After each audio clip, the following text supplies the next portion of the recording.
third. 85+% of wetlands have been lost. You're gonna have this wetland? Yeah.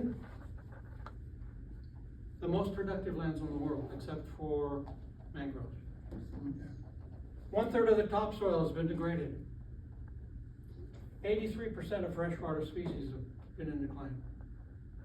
Within the state of Oregon, within the United States, the decline in bird populations is about 75%.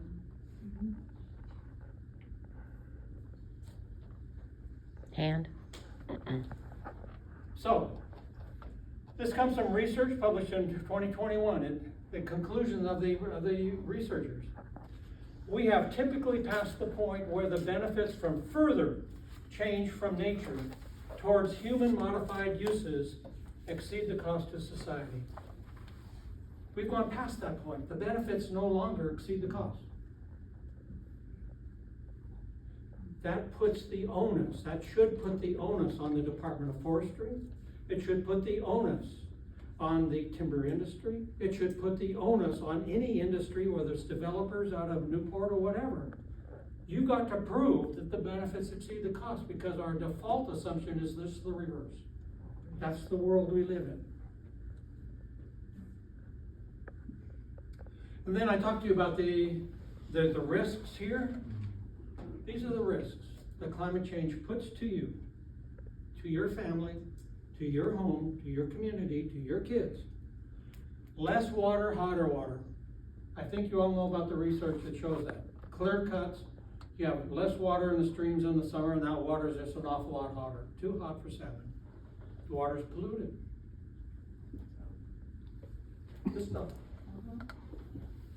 The air is hotter. Okay, the temperature out in a clear cut can be a lot hotter than the air underneath that big trees. So it's really hot. Where do you go to get out of the hot? In the shade of the trees. Landslides, flooding, drought intolerance. We'll come down to these. More fire, faster fire. What we know is that when you have all those little bitty trees growing together like this, and a fire gets in there, it goes. That's part of what happened up the Mackenzie River, is that nobody believed the fire could move that quickly. Yeah. And it went mostly on industrial land.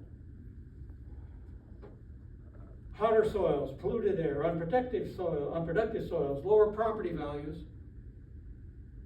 Okay, among other things, your property value is going to go down if you can't insure it. Your property value is going to go down if you think the wind's going to blow really hard, or if you think you're going to run out of water. And then corruption.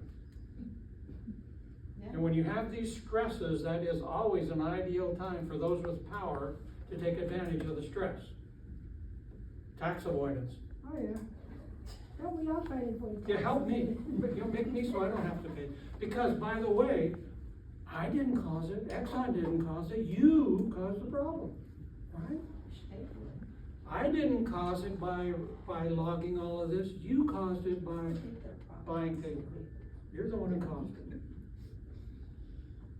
Income inequalities.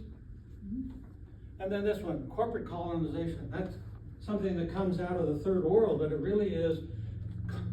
Colonization used to be when, say, Britain came in and took over Kenya, and the British imposed their will on what the decisions are going to be.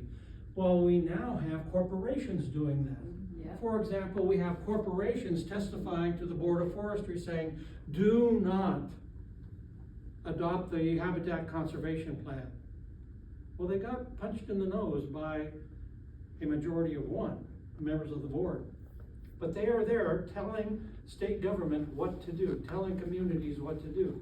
The corporations become the colonizers.